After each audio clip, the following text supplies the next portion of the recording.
The FujiCast is an independent Loading Zone production. Friday, 17th of April. The FujiCast. FujiCast Daily. Last one of the week, then it's the weekend. I was going to say, it's been a busy week, Kev, but it actually has in front of your machine, because several things have happened to your week, haven't they? I mean, the Ministry of Shadows has grown wings. Yeah, it's been good, actually. I've had quite a few submissions, and stats-wise, it's been great. It's had about 5,000 hits the last couple of days. Some submissions now. That's very good. Mm-hmm. What kind of? Can you give us a clue? What kind of photo stories are coming up? Black and white ones. All right.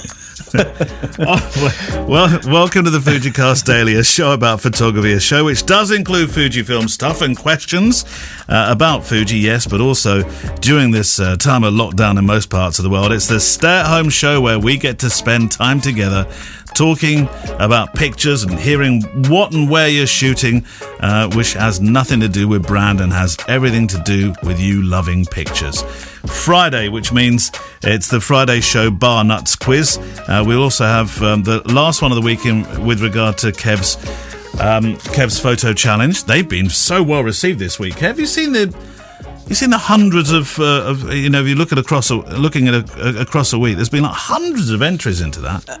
Absolutely incredible. I was thinking about this, that I'm really surprised how many people have done this. And bless her, Emily Renier, she did that lovely photo film. Oh, yes. Absolutely amazing. And I was thinking somehow, some way, somehow, someday, we'll meet again.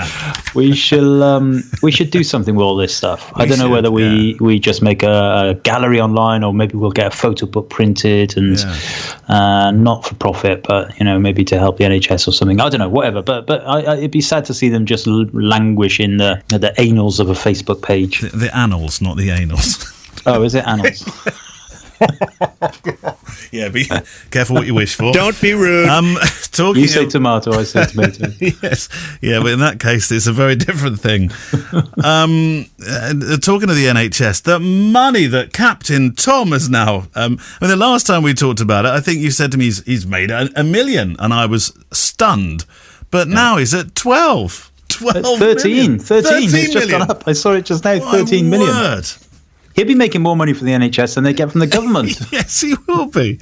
I think I mentioned this actually, that I think he'd be the perfect next presenter for children in need. People just want to throw. I know it's a slightly different circumstance, but people love throwing money at Captain Tom. It's become something you do. He definitely needs to be knighted. Definitely, Sir Captain Tom. Yeah, I tell you what. He'll be getting his card from the Queen this year, of course, won't he? Anyway, because he's turning 100 next week at the end of the month. But he should definitely send him an OBE or whatever, CBE or whatever. You send it out in the post with the envelope. Knighthood, yeah. Yes. Send him a big silver sword so he can scabbard himself. Whatever it's called. I'm not sure whether any of these words that are coming out of your mouth are the ones that are the appropriate ones. But I will tell you something about Captain Tom. I interviewed a chap earlier that will go out over the weekend, which is about being an accredited football photographer. He started off by photographing Biggleswade, which is a non-league side, and he didn't have to have accreditation for that. And you know all about accreditation because you had it for your rugby work. But he didn't have to have it for the lower league clubs. They can kind of make their own mind up on who they want. And so he cut his teeth for a year photographing a non-league side. And now he's photographing Man City, Arsenal, England matches, European matches. Obviously not anything at the moment, but he's risen and amazing rise. But the reason I'm mentioning it, the reason why that's connected with Captain Tom is he said, my wife went and did a news report last week, this chap called Captain Tom. And she did the original news piece that then elevated the whole thing. She was the reporter. Wow. I know. 6 degrees of separation. I know it is, isn't it? Yeah. That means I can say I know Captain Tom. I suppose we can, can't we? Yeah. And there we go, the 6 degrees of Kevin Bacon. It works, doesn't it? Right, should we go over these questions? Miles Harrison. Hi, Kev. Hi, Neil. Enjoying the dailies. After we all go back out to play again, I hope you may consider carrying on. As apposite, considering the conversation we had earlier on privately, Kev. Anyways, during lockdown, I've been working on putting together a YouTube channel on nature and wildlife photography, which I do as a hobby at weekends. I'm confused, though, about the tags. There are a few films that have completely different thoughts on it. So, Kevin, with your SEO hat firmly on, I wonder what you would suggest for me. Should I go long-tail question form like how to photograph wildlife at night or simply night wildlife photography? Keep up the good work.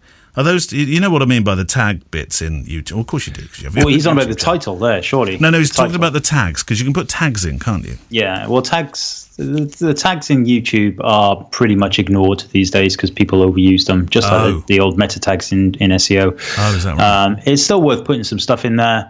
But yeah, I wouldn't. I've never used question stuff in the tags. The question is better in the title. Yeah. So think about what somebody's likely to search. And the best way to do that is to open up YouTube in a private browsing window. Right. So you're not logged in. And then just start typing, like night photography or whatever, and see what YouTube recommends to you. And you'll see what other people are searching for. So the first things that come up really are the most popular searches. Of course they are, aren't they? Correct. Yeah. But make sure you're logged out in private and all that kind of stuff. Otherwise, it will be skewed by, in my case, what I'll be searches for, which is mostly Minecraft. There we go, Miles. Ozar. I'm so looking forward to you being opposite the desk. In here, because this is one I would have passed you. Here we are, Kev. Have that one. Ozar Garshamich. Yes. Hello, Kevin. Hello, Neil. Greetings from locked down Athens. I've been shooting professionally only for 3 years, swapped to Fuji cameras 6 months ago, which is where I got introduced to your podcast. I'm trying to build my business portrait business. And when we come out of our lockdown plan for that to expand into other areas too, like family, I have a 56mm 1.2 on an XT3 and I'm happy with the results, but keep hearing how good the XT4 is going to be. I get tempted by the latest equipment as soon as it gets released. Question for you both. How do you avoid constantly upgrading your gear? We don't, I think, is the answer. Yeah, I think we're all guilty of it, aren't we? Yeah. Gas. We've all got a little bit of gas. A little bit of gas. Yeah, we'd all love to be in the situation where we could just go, yeah, new camera, buy it. But there is some merit in the fact is a new camera doesn't make the previous one worse. And it doesn't mean that if you're getting the pictures you want with the previous one, you're going to get better pictures with the next one. I mean, look at Jane Bound, for heaven's sake. She had her Rolleiflex I think she got it in 1947 and had it for 60 years. And so, she did eventually move to 35mm, but she still used that Rolleiflex all the way through. There's a distinct difference, though, isn't there, from the film days? If you had a film camera shooting 35mm film, then generally they all did the same thing. Nobody came along and said, but this one has an ISO that goes up to 12,800 or this one goes up to 25,000. None of that existed, did it? But most of the time, that's what the digital thing's all about, isn't it? Yeah, I agree. I mean, just, you know what? Look, if the camera you're using now is getting you the things you're happy with, if you can honestly look at your pictures and think, I like that, then you don't need to upgrade. But at the end of the day, if it's a competitive thing, so for example in weddings, if everybody else is using cameras that can shoot in the dark, then you need to shoot in the dark as well. So from a competitive point of view, then that kind of makes sense. If you're a landscape photographer, a professional landscape photographer or a professional interiors photographer, you might want the latest, sharpest wide-angle lens to compete. But really, if you're doing kind of hobbyist stuff and you're happy with what you've got, stick with it. Don't worry too much about it. If money's no object, buy the lot. Have it and send some to me and Neil. But I suppose like HDR stacking that we were talking about yesterday, that's in the XT4, isn't it? So there's a reason. Oh, mind you, that's in the XT3 as well, isn't it? I think so. I think the XT4 can blend it, though. I think I don't know for sure because I haven't had the XT4. But of course you're going to get newer features and. Yeah. newer cameras are going to be better than previous ones. That's a fact. And don't let those grumpy old spots that you hear, you'll always see them on forums and stuff like that. I've been using my camera since I had my Canon Mark 1A. You don't need a new camera. Look, I've been doing this. And then you look at their pictures and they're rubbish and you think you should get a new camera, mate. Don't listen to those grumpy old gits. You do what you want. You're not being grumpy at all there as well, are you? Being factual. We all know who we're on about. There's loads of them out there. They're just jealous that you can afford a new camera. I put a new film up on YouTube myself earlier yesterday, and the first comment, which I deleted, just said "idiot." No. I thought, there's not even any context to that. At least give me something to write back with. I actually I kind of enjoy those kind of comments now. Do you do a little bit of fencing? Do you get involved with them? Occasionally, something like that. I might have replied to that with something like "Dear such and such." Yes. Had you started this comment with "Dear, I am," then okay. I would have replied more neutrally. Very, very good, Kev. I do try to write back to when I get horrible stuff. I do tend to write back with kindness, because I always think kill it with kindness in some respects, because they're kind of like, I'm not quite sure what to do with this. This person's being kind. I can't cope with this. Why can't he just be miserable and be really hurt? Yeah, but, in most cases, just block. If you hide on YouTube, YouTube's great because you can hide them. Yeah, and they don't know you've hidden them, so they just see their comment, and then you can just see them sat there, in their mum's bedroom with their pizzas and massive beer bellies, drinking Coke and with their smelly socks on, going, "When's people going to reply? When's people going to reply? When's people going to reply?" And then nobody does because you've hidden them. And that's great. Dear. Jamie Boxer, hello chaps. Let me just say yada yada yada. You know it means I love listening to the show, but it'll save you missing that part of the sentence out. I heard Gary Tyson talking about. We've had a couple of things about Gary actually. Gary Tyson talking about his diving and the fact that he's dabbling in underwater photography. Gary was a guest on the show earlier during the week. Any chance you could get someone on who does that? As it's something I fancy trying. I'm a fair weather diver. I hold a PADI certificate, which I gained on a holiday to the Canaries and subsequent trips to Italy.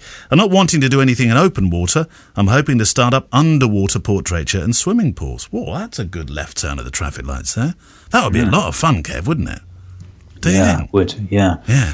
I quite like. I'm not a diver. I don't have a PADI or anything like that. But I like to go. You do have PADIs quite regularly, apparently, according to Gemma. I do, yeah. I'm very good at having a PADI. I've just never been awarded a PADI. No. I like my GoPro. Stick my GoPro on the in the sea in Spain, and down you go. It's great. I did my NAUI certificate, which I think is more recognised in America or places like Dom Republic and stuff like that. Then I learned it in Europe, but apparently it was the wrong one to learn. They saw me coming from a mile off. But anyway, it was good experience. But I've always had a problem with what's underneath the water in the sea, so it probably wasn't the finest hobby for me to take up for a year or two. And I just remember going on a dive, and I was with a very kind Italian chap who I think took great pity on me, and he could see that I'd run out of oxygen within a very short amount of time. I thought I saw a barracuda, and that was it. All my oxygen was gone, and he was buddy breathing with me. You couldn't do that these days, could you? Whoa. Oof. We're going to need a bigger boat. Well, that's all I could think. I was thinking, yeah. Anyway, he does have a question. Food for thought. One of Neil's just one more things before I go. I'm intrigued, as you've been so honest with us over the last month, whether either of you have thought about throwing in the towel as the weddings went and the mention of recession and possible further lockdowns.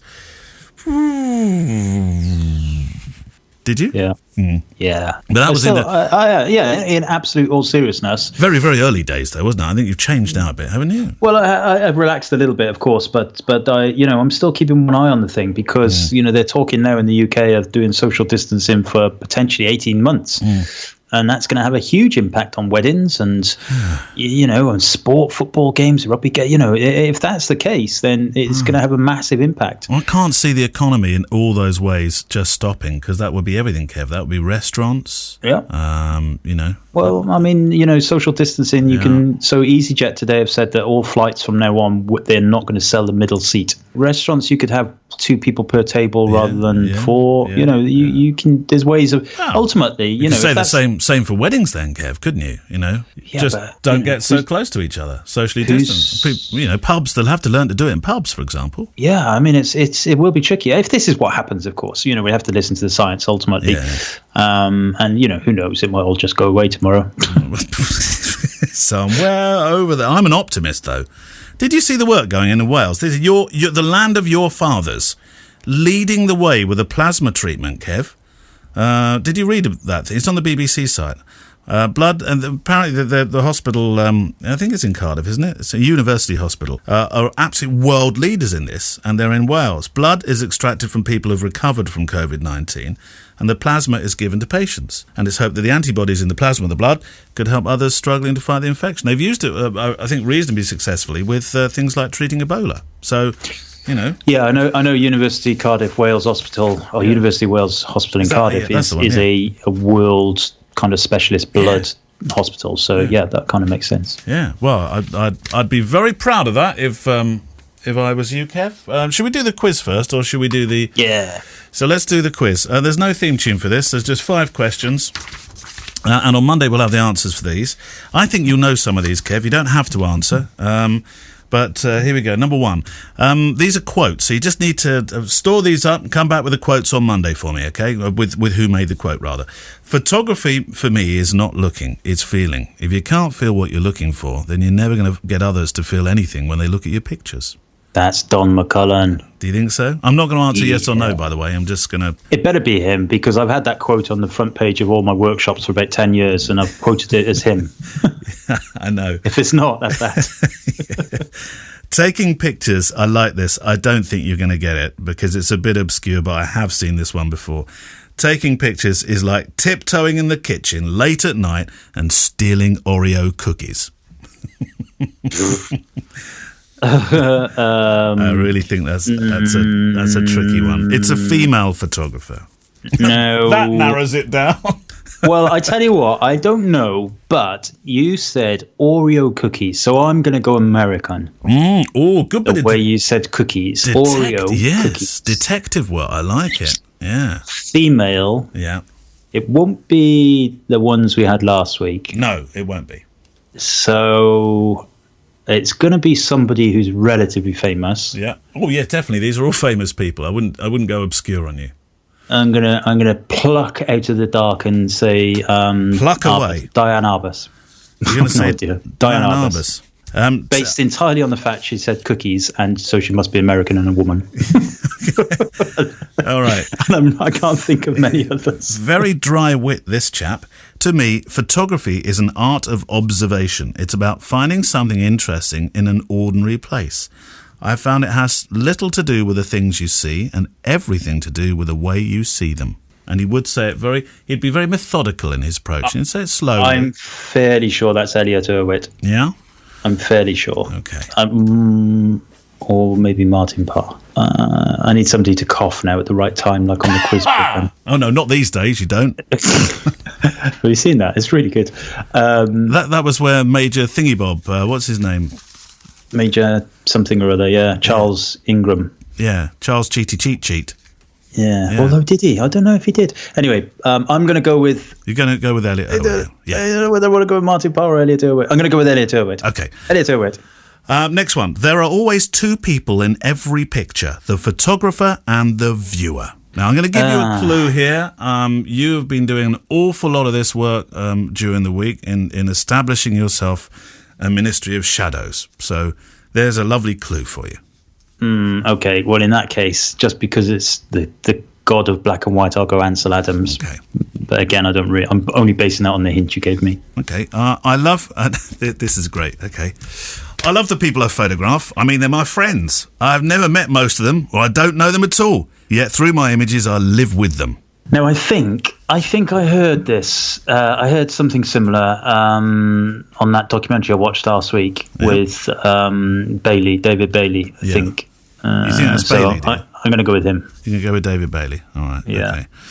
Because for no other reason, I've got to throw one in bonus for no other reason that you could not leave this photographer out. Your first 10,000 photographs are your worst. I always thought Ansel Adams said that. No. Ooh. No. Think of another granddaddy of photography. Very influential photographer, particularly for somebody like you. Well, then in that case, again, only because of the guesses, what's the word? Clues? The hit clues. The clues? The clues you the clues is. Who's that? Keith Lemon. Let's have the clues is. Clues is. I'm going to go Cartier-Bresson. Cartier-Bresson you're going for. Right, I'm going to store that over there in the Let Kev Know on Monday pile. I can't wait till Monday. And let's see how you've done. The Daily Show Photo Challenge. Yes. Here we go. Right, photo challenge. We've had some corkers in this week. There was, do you know the one that you said about love? Well, of course you do, because you set it. There was one particular image in there. It just completely flattened me. It was so emotional. It was a picture of a member of the photographer's family with the father as he was passing away. It was just, for me, it was like, oh my word! The image was just incredible. So you really have thought about these. I know some of them haven't been taken on the actual day, which I know you like, Kev, but some of them have been superb. But what do we have today? So today, because apparently there's some kind of meteor shower going on right now in the northern hemisphere. Are we safe? In the southern hemisphere, it might have a little bit of a challenge. Pull down the shutters. Pull down the shutters. There's a meteor coming. Kev says. What I want to see is the skyline at night from your house. It could be from the front, from the back, from your Velux window in the roof, whatever. But let's see what you see at night time. So you could be creative and do some silhouettes. Could just be a chimney stack silhouette, or it could be you could get very creative and get these what's it called, the stars, the Milky Way and all that kind of stuff. Constellations, whatever. But yes, so now we're looking for sky at night from your lockdown palace. Yes, if you have a Velux, you are very posh. Yeah. Well, good luck with that one. I suppose it depends a little bit about although you could use the light pollution in some respects for artistic merit, couldn't you? Yeah. No, I just realised actually by saying this, people will only be able to take them at night, which means they'll be popping them in the day after. Oh, that's fine. Well, it's on this date, but you've got the weekend because it's a Friday one, so you've got the weekend. Ah, yes, I did think about that in advance. Of course I did. Obviously you did. Right, one more question, then that's it for the day. Hi, Neil and Kev. Love the show. Thank you guys for keeping me motivated with your daily podcasts. Here's a comment. With all due respect to... Oh, never say due respect. Did you see Dragon's Den, by the way? Do you watch Dragon's Den? Not really. Deborah Meaden, she's a fiery character. Deborah Meaden and Sarah Davis. And Sarah Davis is fairly new dragon on the panel. And she had said to Deborah Meaden, who is a fiery character, multi-millionaire, very successful businesswoman, she said, with all due respect, Deborah, and Deborah said, don't you in all due respect me, because that usually means that what comes next out of your mouth has little or nothing to do with respect at all. Yeah, I absolutely agree. And Sarah sat back in her seat and was like... Anyway, with all due respect to Gary Tyson, who's this from? Oh, Joseph Abad. Okay. I love food from the Philippines. Oh, Gary Tyson was talking about food. Maybe I'm partial because I'm a Filipino-American, but if you fuse Spanish food and Asian food together, you can't go wrong. And I agree. Yeah. In Gary's defence, they do love their McDonald's, though. But who's to judge? Neil, you love a proper McDonald's too. I so do. Oh, Big Mac. Bring me a Big Mac.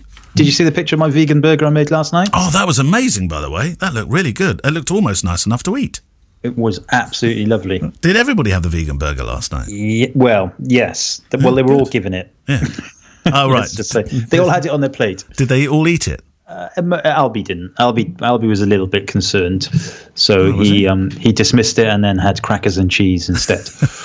But everybody else had it. Yeah, it was great. It was good. Pop it in a jiffy bag. Send it to me. I'll eat it. I got some of the mixture left. I could do that. That'd be a bit mushy. I'll knead it into a patty for you. Thank you.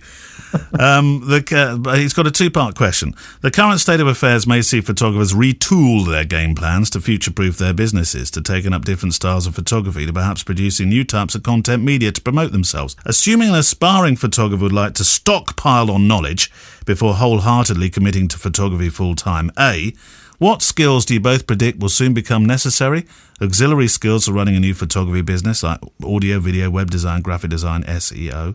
We'll take that one first. What skills do you think, Kev? Video. I think video. Totally agree. I mean, it's got to be, hasn't it? Ultimately, it's the natural progression. Stills are stills. People will always want photographers, but the more we have people offering photography and video for the same rate as photography only, you're going to get people doing it. You're going to get people moving that way. Yeah. There's been a real move as well towards people being able to use Instagram stories, Facebook stories, and if you can produce those for companies, small business, it doesn't have to be. I think people seem to think commercial has to be great, big, large blue chips, but there are so many companies around. Local lawyers, solicitors, accountants, all those kind of businesses. They all want to. They all use imagery, and being able to do some video work. I totally agree with you. What about SEO though, and graphic design and stuff like that? As part? I wouldn't say that's a parallel talent, parallel skill, I should say. I think leave that up to the people who are in those industries. I mean, of course, if you can do it, do it. But I don't think I mean, doesn't go hand in hand, does it? Yeah, that's true. Actually, I think we've answered the second part of the question. Do you find these skills learn best in any particular order? I think video and audio. Web is good, obviously, isn't it? Because you're going to need that to push your business forward. And that has something to do with SEO at the same time. I suppose they're all interlinked. Anyway, Joseph Abad from West Hartford in Connecticut. Yes, he says, most commonly spoken with a silent second C. Sorry, Kev. Connecticut. No, Connecticut. Yeah, but you said silent second C. Connecticut. No, there's 3 C's in Connecticut. Connecticut. What does Connecticut? What does Connecticut start with? What letter? C. Yeah. So the second one would be Connecticut. Yeah. So there's 3 C's, but the second one is a silent C. So say it without the second one then. Connecticut. You said C. Connecticut. Connecticut. No, Connecticut. Oh, silent. See, this is why silent letters are totally pointless. What's the point in silent letters? Stupid. If you've got a silent letter in your name, unsubscribe and stop listening. I'm not interested. He doesn't mean that at all. You stay exactly where you are. He's just a grumpy old man. All right, that's it for this week. Over the weekend, there's an interview tomorrow about becoming a football photographer. If you're not into football, it's still interesting to listen to, because this is the chap whose wife was with Captain Tom. Where do you think Captain Tom will be by Sunday? What do we think? What do we think by Sunday? What do you think Captain Tom will have made for the NHS by Sunday? 20 mil. You don't think? Is that possible, do you think? 20 mil? It went up by 8 million yesterday. Yeah. 20 million. Yeah. I really hope it goes to proper use, though. I hope it doesn't, I hope there's not some fat cat at the top of this charity that takes $1 million bonus and stuff like that. No, I can't see that would happen. They'd never let it happen. Not in this environment. Surely, not in these times. Not in these enlightened times where we need to help the NHS, surely. Well, really, it should be the government helping the NHS. Well, this should be going directly to the people, to the workers. Don't start. That's my turn. I'm going. Don't start getting political. Don't be a cutie pie. Absolutely, you'll be in trouble. Right. Have a nice evening, Kev. Bye bye. The FujiCast is an independent Loading Zone production. Email the show with your questions and words of wisdom to click@fujicast.co.uk. Email any complaints and political nonsense to our wives, who will deal with your comments in their own good time and in their own good way.